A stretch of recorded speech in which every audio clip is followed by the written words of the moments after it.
আজ হচ্ছে লাউ পোস্ত আর সাথে রয়েছে পটলের তরকারি, আলু পটলের তরকারি। অনেক দিন হয়ে গেছে আমি আলু পটলের তরকারি খাওয়াই হয় না আমাদের, তো আজকে রান্না করেছি একদম নিরিমিষি ভাবে। তো ফার্স্টে লাউ পোস্ত দিয়ে খাওয়া যাক। উম আগের দিন খেলাম শশা পোস্ত, আজকে খাচ্ছি লাউ পোস্ত।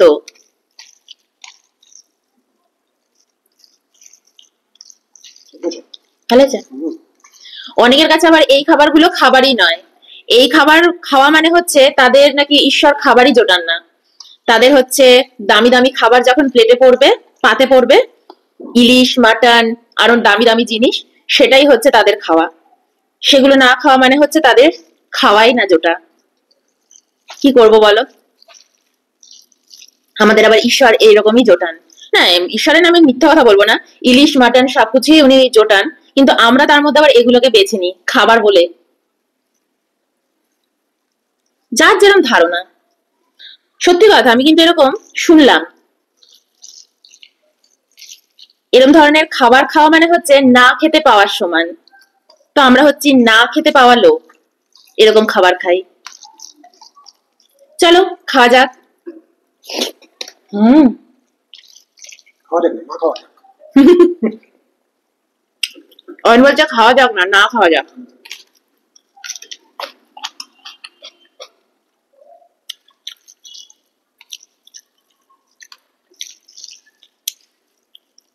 এখন এত রকমের কথা শুনি, এত রকমের কিছু মানে শুনতে পাই। আমি যখন এই চ্যানেলটা করেছিলাম না, ঠিক এই এই কারণেই চ্যানেলটা করেছিলাম, মানুষের দৃষ্টিভঙ্গি চেঞ্জ করব। তো আমি এই চ্যানেলের মাধ্যমে না মানুষের দৃষ্টিভঙ্গি সম্পর্কে অনেক নতুন নতুন তথ্য পাই। আর বুঝতে পারি যে এই চ্যানেলটা আমি যে করেছি তার সার্থকতা কোথায়। সত্যি বলছি। তোমরা তো জানোই আমি কোথায় থাকি। ব্যাঙ্গালোর নাম শুনেছো? ইন্ডিয়ার মধ্যে একটা ছোট্ট গ্রাম, ছোট্ট একটা দূর দূরান্ত গ্রাম, তাই না? একটা ছোট্ট অত্যন্ত। প্রত্যন্ত গ্রাম হচ্ছে ব্যাঙ্গালোর। তো আমি সেখানে থাকি। আর আমার হাজবেন্ড মানে আমার বর চাকরি করে একটা আইটি কোম্পানিতে। আইটি কোম্পানি মানে জানো, দিন আনতে দিন খাওয়া লোকেরা আইটি কোম্পানিতে চাকরি করে। আর আমি হচ্ছি তার অশিক্ষিত বউ। তো এই খাবার ছাড়া কি খাবার আমাদের জুটবে বলো? আমরা তো আর সামনে মাটন, ইলিশ, পোলাও এইসব সাজিয়ে নিয়ে বসে বলতে পারবো না যে আজ ঈশ্বর আমাদের খাবার জোটালো। অন্যান্য দিন ডাল ভাত এগুলো খাওয়া তো খাওয়াই নয়, তাই না?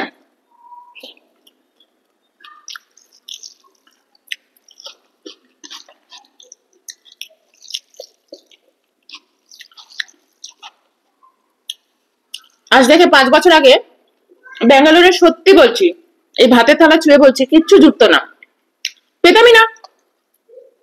যখনই কলকাতায় যেতাম, গঙ্গার পাড়ে বাড়ি, মা এই বড় বড় ইলিশ মাছ এনে খাওয়াচ্ছে, মেজো মামা এনে খাওয়াচ্ছে, বাড়িতে অন্যান্য বড় মাসি পর্যন্ত, বড় মাসির তো খুব অভাবের সংসার, সেও মাটন এনে খাওয়াচ্ছে, এটা ওটা এনে খাওয়াচ্ছে। যে এখানে আমরা ভালো খেতে পাই না ব্যাঙ্গালোরে, সত্যি কথাই। কিন্তু ঠাকুরের আশীর্বাদে 5 বছর ধরে আমরা এখানে সবকিছু পাচ্ছি, ইচ অ্যান্ড এভরিথিং পাচ্ছি। তারপরেও আমি এই চ্যানেলটা জানো এই কারণেই করেছিলাম, যে জীবনে ওই দামি দামি খাবার খাওয়াটাই কিন্তু লক্ষ্য নয়। এইভাবে খাওয়াটাও কিন্তু, এরকম মানুষও আছে পৃথিবীতে আমাদের মতন, যারা এই ধরনের খাবার খেয়ে খুব আনন্দ পায়। এবং মানুষের মধ্যে এটা বলতেও চাই যে এই ধরনের খাবার খাওয়া স্বাস্থ্যের জন্য খুব ভালো। স্বাস্থ্য মন সবকিছুর জন্য খুব ভালো। শুধু পয়সার জন্য না, কালকে পয়সা হবে তখন আমরা দামি দামি খাবার খাবো, এটা তার জন্য নয়। যাই হোক, যার যা ধারণা। সত্যি কথা, আমি এরকম একটা কথা শুনলাম যে ডাল ভাত খাওয়া নাকি না খেতে পাওয়ার সমান। আমরা যে খাবার খাই সেগুলো যে না খেতে পাওয়ার সমান। আর সামনে ইলিশ মাটন মানে দামি দামি খাবার যদি সাজিয়ে খাওয়া হয়, সেদিন হচ্ছে ঈশ্বর তাকে খাওয়া জুটিয়েছে। যারা না খেতে পায় তারা নাকি জানেই না যে খাওয়া কি।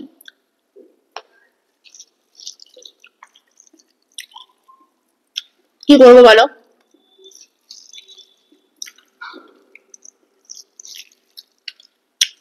এখন এমন হয়ে গেছে, আমি যদি আমার চ্যানেলে বলি না যে বিষ খেও না, মানুষে না থালা ভরে ভরে বিষ খেয়ে খেয়ে দেখাবে যে দেখুন আপনি বারণ করলেন, আমরা করছি, আমরা খাবো।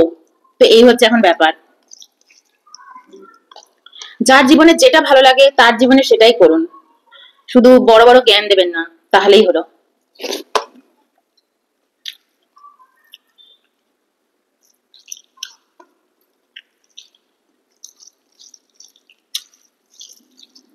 আমি যা খাই অভাবে পড়ে খাই না, তাই না? আমি যদি আজকে বলি আজ আমি শশার তরকারি খাচ্ছি, লাউয়ের তরকারি খাচ্ছি, পটলের তরকারি খাচ্ছি, খুব অভাব আমার। সত্যি তোমরা বিশ্বাস করবে ঈশ্বর কি মেনে নেবেন? মেনে নেবেন না।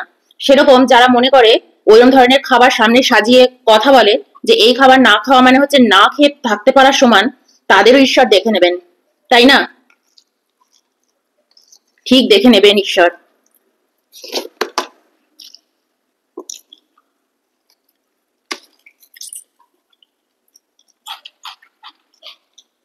আমাদের সবচেয়ে ভয় কাকে পাওয়া উচিত জানো?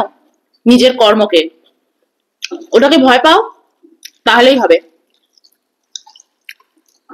আজ যা তোমার কাছে আছে কালকে চলে যেতে কতক্ষণ, আর যা আমার কাছে আছে তাই বা চলে যেতে কতক্ষণ, তাই না?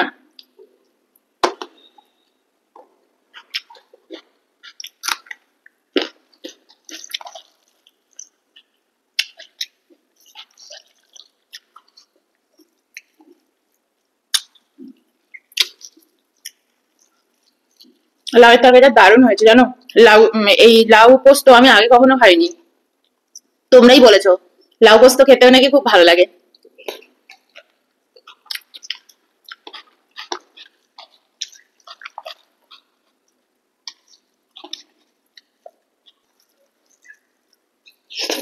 হুম।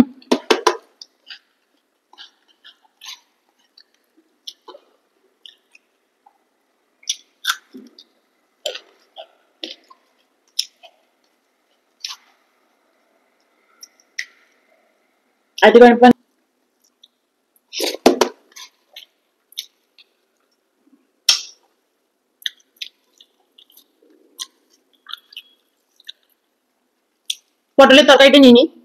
তো পটলের তরকারি নিয়ে নিয়েছি, এবার খাই।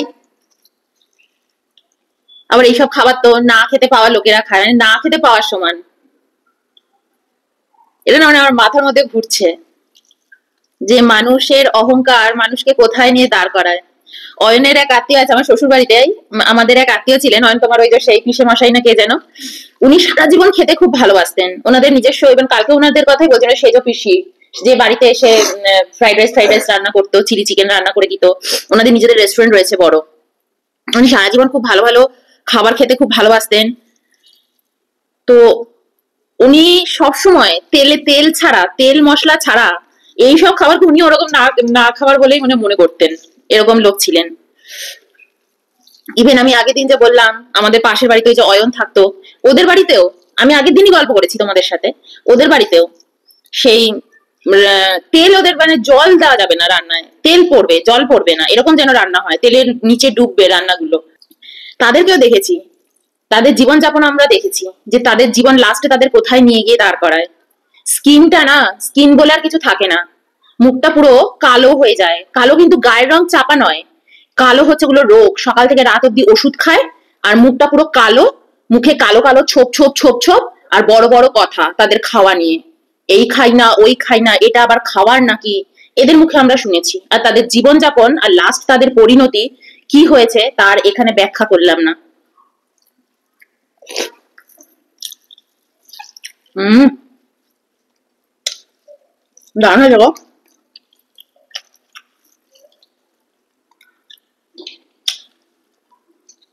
ভেবেছে না, আমি খাবারের মাধ্যমে সকলকে খুব সচেতন করতে চাই। আমি কিন্তু আমার ভিউ দেখি, আমার ভিউ খুব কম, আমার চ্যানেলের ইয়ে খুব কম, কিন্তু তা সত্ত্বেও আমি আমার নিজের জায়গায় থাকি, স্টিক থাকি। সবকিছু খাও, ইলিশ খাও, মাটন খাও, মাছের ঝোল খাও, যা ভালো লাগে খাও, এক পদ দিয়ে সিম্পল ভাবে খাবার খাও, এটাই হচ্ছে আমার বলার কারণ। কোনো কিছুকে ছোট করা, কোনো কিছুকে ইয়ে করা আমার কথা নয়।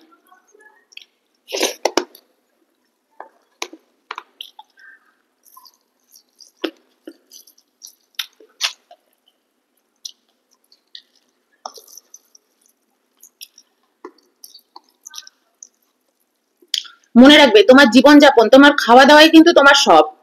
সেটা যদি তোমার বিগড়ে যায় কখনো, তোমার পুরো জীবনের ব্যালেন্সই বিগড়ে যাবে। ঠিক আছে? তাহলে এখন এত বড় বড় নায়ক নায়িকারা, যারা এত বড় সিনেমা আর্টিস্ট, তারা কিন্তু সবাই খাওয়া দাওয়াকেই পরিত্যাগ করছে, করে তারা সিম্পল জীবনযাপনে ফিরছে, তাই না? যত বড় বড় নায়ক নায়িকাদের তোমরা শুনবে, তারা কিন্তু সমস্ত দামি দামি মাছ মাংস সবকিছু তারা খাওয়া ছেড়ে দিয়ে সিম্পলিসিটি তারা নিচ্ছে। তারাও 16 ঘন্টার ফাস্টিং করছে। শুধুমাত্র ভারতবর্ষে সেটা হচ্ছে না, একদম খাস বিদেশেও তাই করছে তারা। করছে কি করছে না? কিছু কিছু অজ্ঞ মূর্খ, একদম পরিষ্কার করে বলছি, কিছু কিছু অজ্ঞ মূর্খ থাকে একদম সত্যিকারের এই অজ্ঞ মূর্খ জায়গায়, শুধু জামা কাপড়টা চেঞ্জ করে স্টাইল মারে, জিন্স টপ আর সব স্টাইলিশ স্টাইলিশ জামা কাপড় পরে নিজেদেরকে বিশাল কিছু ভাবে, আর সামনে খাবার সাজিয়ে নিয়ে বসে বলে যে আর কেউ খেতেই পাচ্ছে না, ডাল ভাত খাওয়াটা না খেতে পাওয়ার সমান তারা মনে করে। অ্যাকচুয়ালি অজ্ঞ মূর্খ।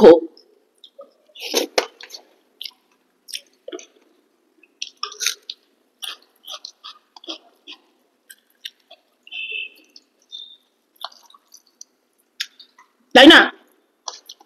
অনুষ্কা শর্মা এখন বিকেল 5টার মধ্যে ডিনার কমপ্লিট করছেন। রেশমিকা, যারা দামি দামি সব নায়ক নায়িকা, তারা সব এখন ভেজিটেরিয়ান হয়ে গেছে, 16 ঘন্টার ফাস্টিং করছে। এটা আমি বাইরের কথা বলছি, আমি বাইরে থাকি, বাইরের এদেরই বেশি চিনি। ইভেন আমাদের কলকাতারও সব নামি নামি সব অ্যাক্টররা, তারা পর্যন্ত 16 ঘন্টার ফাস্টিং করছেন। টলিউডের প্রসেনজিৎ চট্টোপাধ্যায় তো, উনি নাকি শুধু সেদ্ধ পেঁপে আর দই খেয়ে থাকেন। হ্যাঁ, আমরা তো পারবোই না। তাহলে উনি ভাবো খেতেই পায় না, খেতেই পান না উনি, কি গরিব।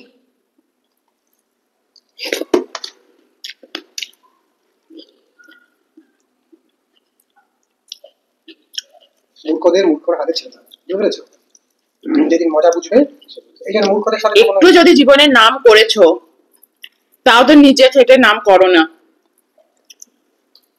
ব্যাস কুছ ভি কর লিয়া তো ব্যাস বড় বড় লেকচার।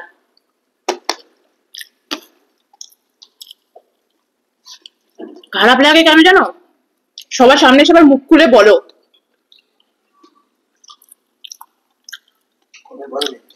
কর্মের ভয় নেই, কি কোনো ভয় নেই তোমাদের। কিছু বললে একটা ডিগ্রি খুলে বলবে আমি না এই ডিগ্রি, আমি না এই পড়াশোনা করেছি, MA BA CA DA এইসব পড়াশোনা করেছি। মূর্খ কোথাকারে। সে খাও, যা তোমার ভাল লাগে তুমি খাও। তুমি খেতে খেতে বলতেই পারো না যারা ডাল ভাত খায় তারা নাকি খেতেই পায় না। মানে আমি এরকম সিম্পল খাবার খাই, তার মানে আমি খেতেই পাই না। আমি মর্ম কি করে বুঝবো দামি দামি খাবারের, যে খেতেই পায় না? রাইট?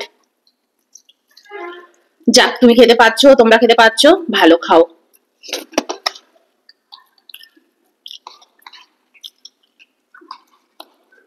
আর মুখটা ভাজা পাপড়ের মতো কালো করে ফেলেছো অলরেডি। ফ্যামিলি, তোমার ফ্যামিলি আর তোমার, সকাল থেকে রাত অব্দি ওষুধ খাও আর বড় বড় জ্ঞান দাও।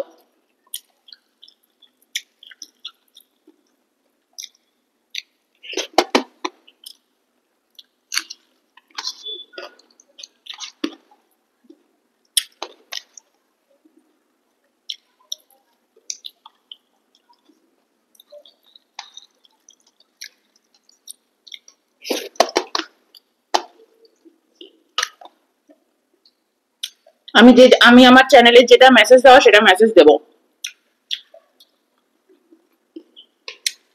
আর যদি শুনেছি না কখনো আজে বাজে কথা বলছো, তো এইভাবেই জবাব দেবো। নিজে গোল্লায় যাব আর সবাইকে নিয়ে গোল্লায় যাব। বড় বড় কথা, মূর্খ কোথাকার।